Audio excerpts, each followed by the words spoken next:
En esta presentación continuaremos con el capítulo 7 y en particular hablaremos de polisacáridos. Un polisacárido es una macromolécula que está constituida por unidades conocidas como monosacáridos y los pesos moleculares pueden alcanzar o ser superiores a los 20.000. Estos también se les conoce como glicanos a estos polisacáridos. Y como habíamos comentado, gli viene de dulce y en algunos libros ustedes van a encontrar como glucanos, pero glucano significaría masa de glucosa. Estos polisacáridos pueden ser lineales, como los estamos viendo aquí, o ramificados, y pueden ser homopolisacáridos, es decir, pueden tener solamente un tipo de monosacárido, o bien pueden ser heteropolisacáridos, donde tienen dos o más tipos de monosacáridos. Entonces, tanto los homopolisacáridos como los heteropolisacáridos pueden ser lineales o ramificados. Estos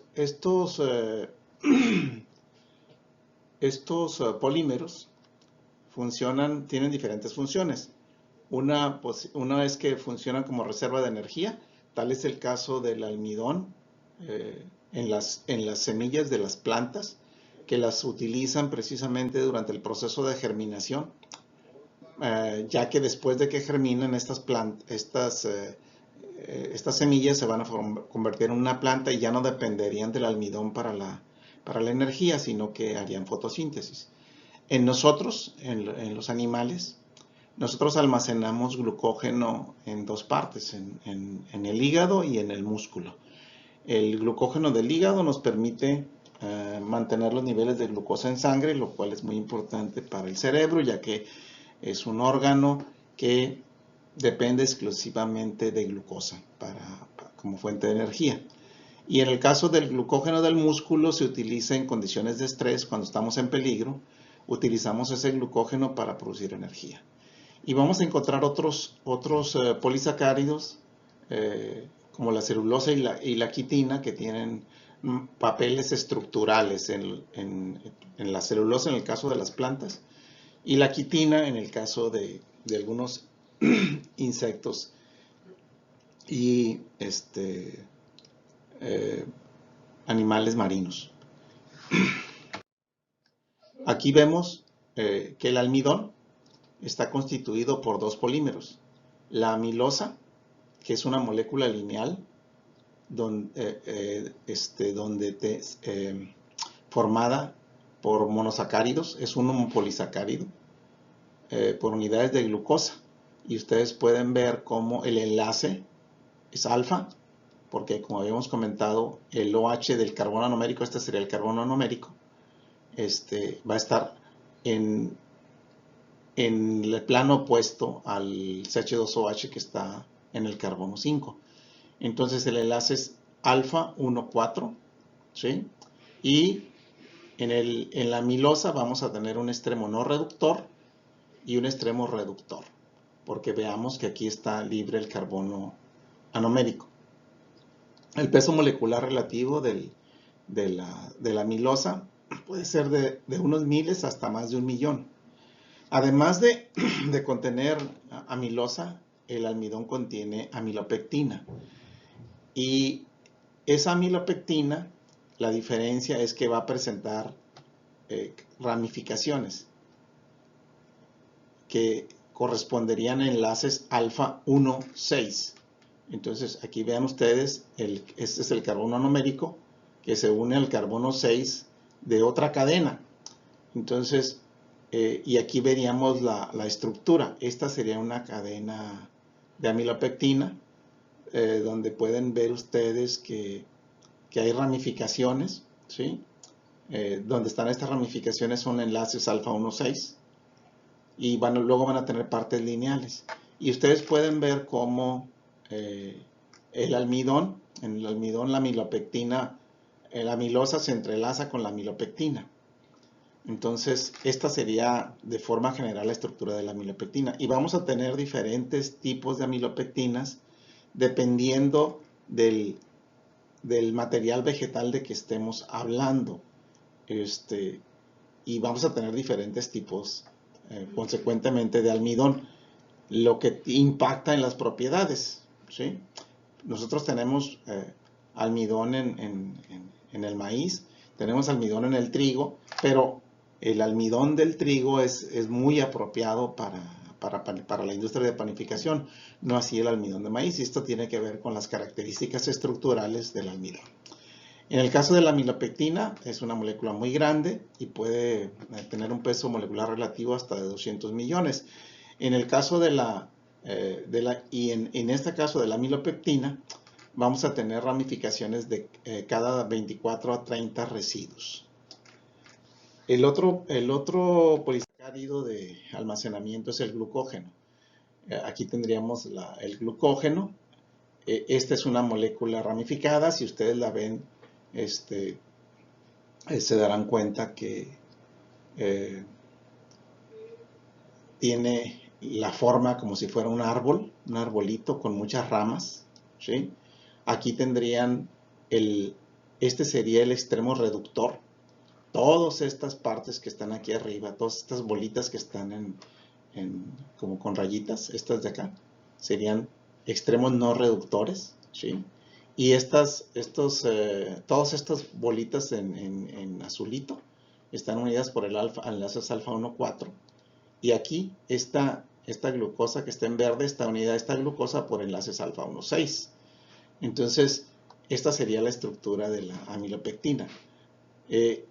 A diferencia de lo que ocurre con...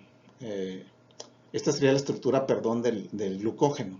A diferencia de lo que ocurre con la amilopectina, donde las ramificaciones están cada 24 o 30 residuos, en el caso del glucógeno, estas ramificaciones están cada 8 a 12 residuos. Eso hace que esta molécula sea mucho más compacta que la molécula de amilopectina. Y lo cual es muy importante porque esta molécula tiene que almacenarse en tejidos que tienen un tamaño específico para que puedan ubicarse en el lugar apropiado en el cuerpo. Entonces, es una forma más compacta de energía que en el caso de la amilopectina. Y en el caso en nosotros, en el hígado, el glucógeno, cuando nosotros estamos alimentados y tenemos el hígado con la cantidad máxima de glucógeno, va a representar hasta el 7% en peso fresco del hígado. El glucógeno se encuentra en forma de gránulos. Aquí vamos a ver el gránulo alfa. Y este gránulo alfa está compuesto por gránulos beta. Y cada uno de los cuales es una cadena de glucógeno que pesa varios millones. Y el gránulo alfa, este gránulo va a tener todas las enzimas. Cada uno de los gránulos va a tener todas las enzimas que se requieren para el metabolismo del glucógeno. Aquí va a estar la fosforilasa, aquí va a estar la proteína quinasa, la fosfoproteína fosfatasa. Aquí van a estar todas las enzimas que se requieren para el metabolismo del glucógeno. Y aquí estaremos viendo uno de estos gránulos de una molécula de glucógeno. Otro de los polímeros que son muy importantes es la celulosa. Nosotros podemos degradar el glucógeno y podemos degradar el almidón, porque tenemos las enzimas para degradar los enlaces alfa 1,4 y alfa 1,6 que presentan esas moléculas. En el caso de la celulosa es un polímero de glucosa también, pero a diferencia del almidón y del glucógeno, el enlace es beta 1,4. Esto nos impide que podamos degradarlo, ¿sí? Estos son polímeros largos de 10.000 a 15.000 residuos y forman fibras que son duras es el principal componente de algodón y el lino, y se utiliza para producir otro tipo de materiales como el celofán, el rayón y el liocel.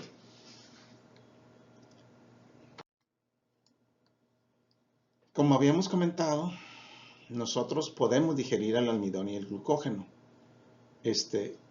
Y para eso usamos amilasas, alfa-amilasas, que van a hidrolizar los enlaces glucosídicos. Alfa 1,4. Nosotros cuando comemos, en la saliva secretamos una alfa-amilasa salivar. Y en el intestino se secreta una alfa-amilasa pancreática para estar degradando los enlaces alfa 1,4. También tenemos enzimas de ramificantes que ayudan a eliminar las ramas del glucógeno o del almidón, y glucosidasas que rompen los enlaces alfa 1,6. En nuestro caso, nosotros no podemos hidrolizar los enlaces beta 1,4. Nosotros no podemos degradar la celulosa. Por lo tanto, para nosotros no es una fuente de energía. Sin embargo, al no poderla degradar, para nosotros es una fuente de fibra. La fibra es una porción del alimento que no podemos degradar y por lo tanto va a salir en las heces. Y eso es importante para mantener la salud, el consumo de fibra. Una de las cosas que consumen muchas personas es la linaza, precisamente por su contenido de fibra. Y existen microorganismos que degradan la celulosa, porque contienen enzimas que se llaman celulasas, que son capaces de degradar los enlaces beta 1,4. Nosotros nos damos cuenta que los animales herbívoros, como el caso del ganado, ya sea vacuno, ovino, bovino, etcétera, caprino, comen plantas, comen celulosa. Y comen celulosa porque en sus intestinos, en su estómago, tienen microorganismos. De hecho, los rumiantes tienen 4 estómagos, y ahí tienen bacterias que contienen celulasas que permiten degradar la celulosa y que puede utilizar eso como alimento. Las termitas son insectos que destruyen la madera, y la destruyen porque en su tracto gastrointestinal tienen bacterias que producen celulasas que permiten degradar a la celulosa. Otro polímero muy importante es la quitina. La quitina es un polímero lineal también, es similar a la celulosa, es decir, está unido por enlaces beta 1,4. La diferencia es que el monómero es la N-acetilglucosamina. Entonces, N-acetilglucosamina, N-acetilglucosamina, N-acetilglucosamina, que están unidas mediante enlaces beta 1,4. Por lo tanto, nosotros no lo podemos degradar. Este es el principal componente del exoesqueleto de artrópodos, como insectos, langostas y cangrejos. Entonces, y de esto se producen aproximadamente 1 billón de toneladas por año en la biosfera. De hecho, se considera que los insectos van a ocupar un rol más importante como fuente de alimentos. De hecho, en diferentes culturas es común el consumo de insectos.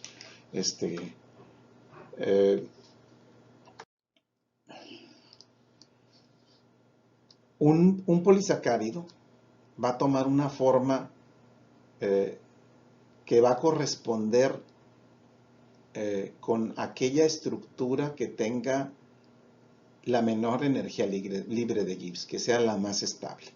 Y como en el caso de las proteínas, esos polímeros, esos polisacáridos, se van a estabilizar por interacciones débiles, puentes de hidrógeno, interacciones hidrofóbicas, fuerzas de Van der Waals, interacciones electrostáticas. Debemos considerar que, al igual que en el caso del enlace peptídico con las proteínas, el enlace glucosídico tiene una rotación limitada. por efectos estéricos, al igual que en el caso de los enlaces peptídicos. Y al igual que con las proteínas, nosotros vamos a tener ángulos diedros, los ángulos diedros phi y psi. Entonces, por ejemplo, aquí vemos dos moléculas de glucosa que están unidas por el enlace glucosídico, y esta conformación es la de menor energía, donde se maximizan las interacciones débiles, a diferencia de esta otra, donde esta sería una de alta energía, y es de alta energía, es menos estable, porque se muestra cómo existe impedimento estérico entre los grupos de las dos unidades de glucosa. Entonces, en el caso, por ejemplo, del almidón, las partes del almidón que son lineales, toman una estructura helicoidal, donde el ángulo de giro entre cada molécula de glucosa es de 60 grados, de manera que vamos a tener 6 glucosas por vuelta. Entonces tendríamos una hélice, ¿sí? Y en estos huecos de la hélice puede acomodarse ioduros en forma de iones complejos. Por eso, cuando ustedes quieren detectar si una muestra tiene almidón o si ya lo degradaron, le ponen yodo, ¿sí? Porque el yodo cabe en estos huecos, forma este complejo, y entonces va a presentar una coloración azul debido a la presencia del almidón. Si ustedes degradan el almidón, ya no va a haber esa posibilidad y por lo tanto no se va a observar esa coloración. Entonces, en el caso de la celulosa, aquí el giro relativo entre los anillos de glucosa es de 180 grados, de manera que la estructura, a diferencia de la amilosa y de las partes lineales del almidón, esta va a tener una estructura lineal debido a este enlace beta 1,4, y que esto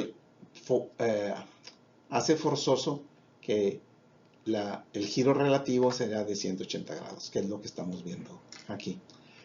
Entonces, además, estas cadenas lineales van a interactuar con otras cadenas vecinas, formando puentes intercatenarios, ¿sí? Que nos van a generar una cosa como la que tenemos aquí, que van a ser fibras supramoleculares, que son muy estables y que van a tener una gran resistencia a la tensión y un bajo contenido de agua. Esto sería prácticamente, si pensamos en un cartón, tendríamos más o menos esta estructura. Otro polímero, que sería un heteropolisacárido, que se encuentra en las paredes celulares de algunas algas, es la garosa. Y esta garosa está formada de galactosa, unida por enlace beta 1,4 al 3,6 anhidro L-galactosa, ¿sí? 2-sulfato. Estas son unidades que se van a estar repitiendo, y la garosa es un polímero que cuando ustedes lo mezclan con agua les forma geles, y esos geles se utilizan para hacer electroforesis de ácidos nucleicos, por ejemplo, y se pueden hacer separaciones de proteínas también. Entonces esto es importante en analítica. Otra molécula de la que ya habíamos hablado es el peptidoglucano, que se encuentra en las paredes celulares de las bacterias, y este peptidoglucano es un polímero que se forma por el ácido N-acetilmurámico, ¿sí? Y la N-acetilglucosamina. Esto ya lo habíamos visto. Y estos están unidos por enlaces beta 1,4, y además por esta parte, por este grupo que está aquí, que decíamos que era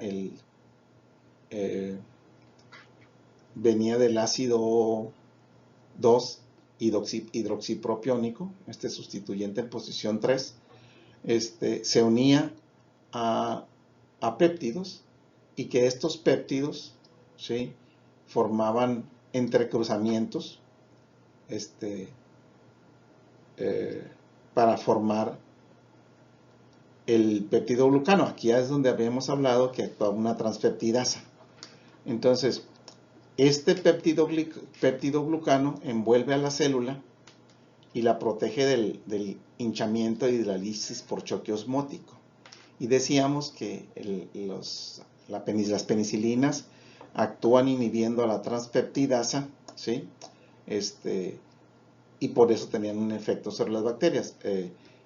Al no tener el peptidoglucano, cuando se tratan estas bacterias con penicilinas, entonces la bacteria se vuelve más frágil y puede romperse, permitiendo el control de la infección. Entonces, en el caso de nosotros tenemos lisosimas que producimos en las lágrimas para protegernos. El ojo está expuesto, necesitamos tener una manera de protegernos de los microorganismos que se encuentran en el ambiente.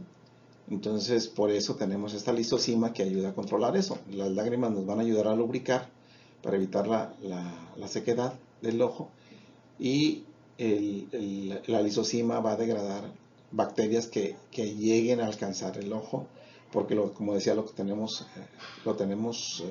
expuesto. Entonces, como habíamos comentado, las penicilinas previenen la síntesis de peptidoglucano. Y existen diferentes tipos de peptidoglucanos que van a depender de la especie de bacteria de la que estemos hablando. Entonces, ahí también vamos a tener variaciones. Otros polisacáridos serían los glicosaminoglicanos. Y estos glicosaminoglicanos son heteropolisacáridos que se encuentran en la matriz extracelular. Y esta matriz extracelular es una matriz tipo gel que se encuentra entre las células, ¿sí? Las mantiene unidas. Es un material poroso que permite la difusión de nutrientes y de moléculas que permiten que se comuniquen las células, ¿sí? También permite el transporte de oxígeno, porque todas las células en nuestro organismo tienen que respirar. Entonces, cuando de un capilar sale el oxígeno que viene transportado desde los pulmones, va a soltar el oxígeno y tiene que atravesar esta matriz extracelular y entrar a la célula. Entonces permite esa difusión también. Y esta matriz extracelular está compuesta de una red de heteropolisacáridos, que sería la sustancia basal, la principal, y proteínas fibrosas como colágenos, elastinas y fibronectinas. Aquí tenemos un diagrama de lo que sería la matriz extracelular. Aquí tendríamos esta que está acá sería la célula. Vemos una parte de la membrana plasmática. Aquí tendríamos el citoesqueleto, que está compuesto, que son por microfilamentos de actina, que esto ya habíamos comentado. Y en la parte de la matriz extracelular podemos ver colágeno, ¿sí? Podemos ver elastina, podemos ver fibronectina, podemos ver laminina, ¿sí? Y estas proteínas que están aquí son integrinas, que están ancladas a la membrana. Son integrinas, y a estas integrinas están unidas mediante laminina y fibronectina a esto que está aquí muy grande, es hialuronano, que es un tipo de glicosaminoglucano, y unidos al hialuronano tenemos proteoglucanos, de los cuales vamos a observar, vamos a mencionarlos posteriormente. Entonces, esto que está aquí sería la matriz extracelular. Y también tenemos una cosa que se llama membrana basal. Y esta la vamos a encontrar en una parte que está en la parte inferior, que subyace a las células epiteliales, y que va a contener colágenos, lamininas y heteropolisacáridos. Aquí estamos viendo células epiteliales, aquí estamos viendo capilares, y esta membrana basal, esto que está aquí en rojo, sería células endoteliales, ¿sí?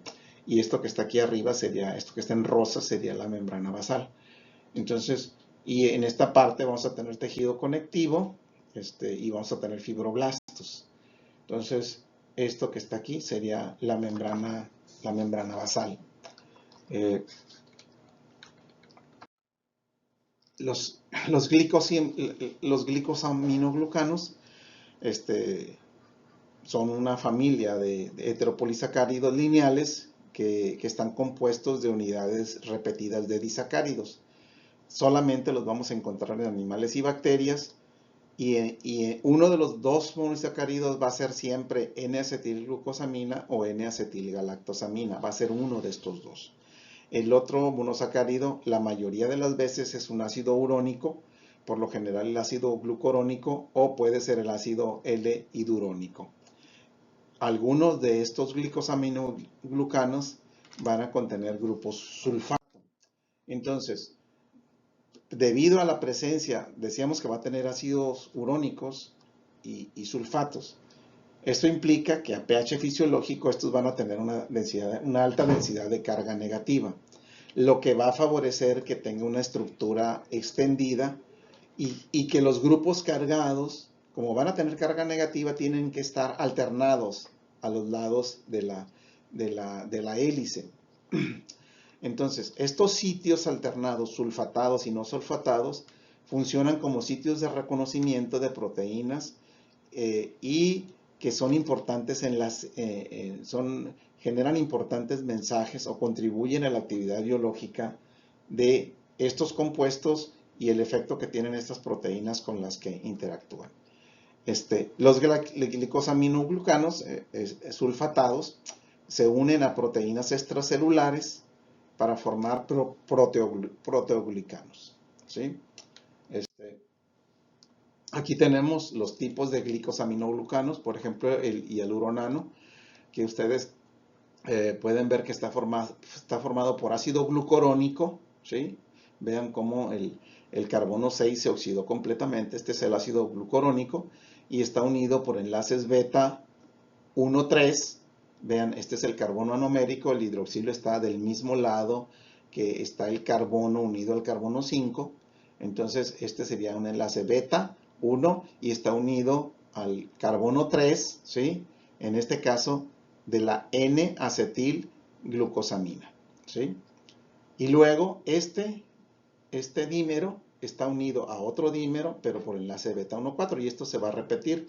Van a tener aproximadamente 50,000 repeticiones de este dímero. Entonces, este polímero, que es grandísimo, el hialuronano, nos va a formar el hialuronato, que cuando está en presencia de agua forma soluciones viscosas que son muy importantes en nuestras articulaciones. Tenemos otro glicosaminoglicano, que es el sulfato de condroitina o condroitin 4-sulfato, que si ustedes observan, está formado por ácido glucurónico, igual que acá, pero el enlace en este caso es un enlace beta 1,3. El segundo sería la N-acetilgalactosamina, ¿sí? Galactosamina, recuerden que la galactosa es un epímero en el carbono 4 de la glucosa, por eso estamos viendo que acá estaría el OH por arriba, pero está sulfatado en esta posición. Entonces, el condroitin sulfato está formado, la unidad de repetición es ácido glucurónico unido por enlaces beta 1,3 con la N-acetilgalactosamina 4-sulfato. Y este dímero está unido a otro dímero por enlace beta 1,4. Y esta unidad se repite de 20 a 60 veces. Este sulfato de condroitina genera resistencia a la tensión de cartílagos, tendones, ligamentos, válvulas cardíacas, paredes de la aorta. Entonces es importante. Relacionado con el sulfato de condroitina tenemos al sulfato de dermatán. La diferencia es que el dímero es ácido hidurónico, que a diferencia del ácido glucurónico, el carbono 6 está hacia abajo. Y Ese ácido urónico está unido por enlaces beta 1,3 al, a la N-acetilgalactosamina 4-sulfato, ¿sí? Entonces, el sulfato de dermatán da plegabilidad a la piel, vasos sanguíneos y válvulas cardíacas. Otro de los glicosaminoglucanos es el sulfato de queratán. El sulfato de queratán está formado por galactosa. Vean ustedes cómo el hidroxilo en el carbono 4 está hacia arriba, ¿sí? A diferencia de lo que ocurre en la glucosa. Y vean cómo la galactosa forma un enlace beta 1,4 porque el OH estaría hacia arriba del mismo lado que el carbono 6, que está unido al carbono 5. Entonces, sería un enlace beta 1,4. En este caso, lo que tenemos N es N-acetilglucosamina 6-sulfato. Entonces, estos están unidos por enlace beta 1,4 y este disacárido se une con otro de estos por enlaces beta 1,3. Entonces, el sulfato de queratán no contiene ácido urónico, va a tener cantidades variables de sulfato, lo vamos a encontrar en córnea, cartílago, hueso y en diversas estructuras córneas formadas por células muertas como cuernos, cabello, pezuñas, uñas y garras. Otro de los glicosaminoglucanos sería la heparina, que está formada por ácido hidurónico 2-sulfato, que está unido mediante enlace alfa 1,4, ¿sí?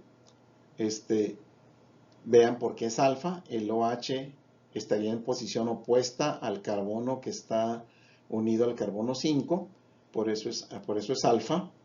Entonces, alfa 1,4 con la N-sulfo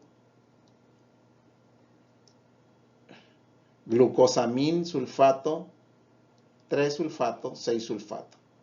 Entonces, esta sería la heparina. Dense cuenta cómo tiene una alta densidad de carga negativa. Este sulfato de heparán va a tener una cantidad variable de sulfatos, de residuos sulfatados y no sulfatados, y estos segmentos sulfatados permiten interaccionar con componentes, con proteínas y componentes de la matriz extracelular. Aquí tenemos a la heparina, que decíamos tiene ácido hidurónico sulfatado, que está en azul, tiene glucosamin sulfato, que está en verde, el oxígeno aparece en rojo y el azufre en amarillo. Entonces, esta va a tener como es una proteína altamente sulfatada, va a tener una estructura lineal. Esta la van a producir los mastocitos y su rol en el organismo aún no está claro. Y esta heparina purificada se utiliza en terapia para inhibir la coagulación de la sangre, ya que la heparina se une al inhibidor de proteasa antitrombina, de la proteasa antitrombina. Recuerden que la trombina se necesita para convertir el fibrinógeno en fibrina y que se formen los coágulos. Entonces, si se inhibe y la antitrombina será un inhibidor de la trombina. Entonces, si se inhibe a la trombina, vamos a impedir que se presente la coagulación de la sangre. Entonces, aquí tenemos un resumen de lo que hemos mencionado de los diferentes polímeros. Ya habíamos mencionado que el almidón está formado por amilosa y amilopectina, ambos son homopolímeros. La amilosa tiene enlaces alfa 1,4 y el número de unidades de monosacáridos es de 50 hasta 5000. La amilopectina tiene enlaces alfa 1,4 en las partes lineales y ramificaciones alfa 1,6 cada 24 o 30 residuos, y el número de monómeros es aproximadamente hasta 10 a la 6. Este almidón es almacenamiento de energía en plantas. Ya habíamos dicho que durante la germinación es muy importante la presencia de almidón. El glucógeno también es un homopolímero de glucosa que va a tener partes lineales unidas de glucosas unidas por enlaces alfa 1,4 y ramificaciones alfa 1,6, pero las ramificaciones van a ser más abundantes en el glucógeno que en la amilopectina. Esto hace que sea una molécula más compacta, el tamaño es hasta 50.000 de unidades repetidas y es almacenamiento de energía en bacterias y en células animales. La celulosa es un homopolisacárido que está formado por glucosa que se unen por enlaces beta 1,4, por lo tanto nosotros no la podemos degradar, y puede tener hasta 15.000 unidades de glucosa. Juega papel estructural en plantas, dan rigidez y fuerza a pared celular. La quitina también es un homopolisacárido, pero el monómero es la N-acetilglucosamina unido por enlaces beta 1,4. Esta es una molécula muy grande, tiene papel estructural en insectos, arañas, crustáceos, que da rigidez y fuerza al exoesqueleto. El dextrano es un homopolisacárido que está formado por unidades de glucosa unidas por enlaces alfa 1,6 y algunos alfa 1,3. El tamaño es muy variable, tiene papeles estructurales en bacterias, adhesivo celular, etc. El peptidoglucano, que decíamos que es un heteropolisacárido, que está formado por el ácido N-acetilmurámico y la N-acetilglucosamina. Estos dos están unidos por enlaces beta 1,4 y los polímeros, estos dímeros están unidos, o sea, esto se repite también por enlaces beta 1,4. Estos son muy grandes, tienen un papel estructural en bacterias, le dan rigidez y fuerza a la envoltura celular. La garosa es un heteropolisacárido que está formado por D-galactosa, que está unido por enlaces beta 1,4 con el 3,6L-galactosa, y estos están unidos por enlaces alfa 1,3. Tiene hasta 1000 monosacáridos y juega papeles estructurales en algas y en material de pared celular. El hialuronano es un glicosaminoglucano, que es un heteropolisacárido acídico que se forma por el ácido glucurónico y la N-acetilglucosamina. El ácido glucurónico está unido por enlaces beta 1,3 con la N-acetilglucosamina y este dímero está unido con otro dímero igual por enlaces beta 1,4 y el tamaño puede ser hasta 100.000. Juega papeles estructurales en vertebrados, en la matriz extracelular de piel y tejido conectivo, da viscosidad y lubricación a las articulaciones. Entonces, tenemos que los polisacáridos pueden ser homopolisacáridos que tienen un solo tipo de monómero o heteropolisacáridos que contienen dos o más tipos de monómeros. El almidón y el glucógeno son homopolisacáridos de reserva en plantas, animales y bacterias, y consisten de unidades de glucosa que están enlazadas por enlaces alfa 1,4 y presentan ramificaciones con enlaces alfa 1,6. Nosotros podemos degradar esto. En el caso de la celulosa, la quitina y el dextrano, son homopolisacáridos también que juegan papeles estructurales. En el caso de la celulosa, es un homopolisacárido de glucosa con enlaces beta 1,4 que le da rigidez a las plantas, a las paredes celulares de plantas. Y la quitina es un homopolímero de la N-acetilglucosamina con enlaces beta 1,4 que le da rigidez a los esqueletos de artrópodos. Los homopolisacáridos van a tomar estructuras que les den la mayor estabilidad y esas están estabilizadas por interacciones débiles. La forma de silla del anillo piranoso es esencialmente rígido y las conformaciones de los polímeros se deben, como en el caso de las proteínas, a la rotación en el enlace glicosídico carbono-oxígeno. Entonces, en el caso del almidón y el glucógeno van a presentar estructuras helicoidales en sus partes lineales y van a estar estabilizados por puentes de hidrógeno intracatenarios. La celulosa y la quitina van a formar cadenas largas y rectas que van a interactuar con cadenas vecinas.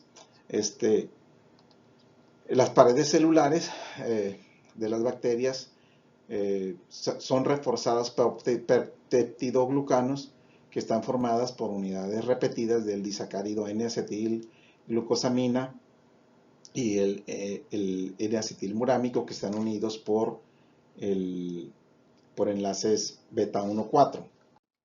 Y nosotros tenemos glicosaminoglucanos, que son heteropolisacáridos extracelulares, donde uno de los monosacáridos es un ácido urónico, excepto para el sulfato de cratán, y el otro es un aminoazúcar N-acetilado. Estos glicosaminoglucanos van a tener una alta densidad de carga negativa, lo que va a favorecer que presenten conformaciones extendidas, y estos polímeros, como el hialuronano, el sulfato de condroitina, el sulfato de almatán y el sulfato de cratán, proveen viscosidad, adhesividad y resistencia a la tensión a la matriz extracelular. Gracias.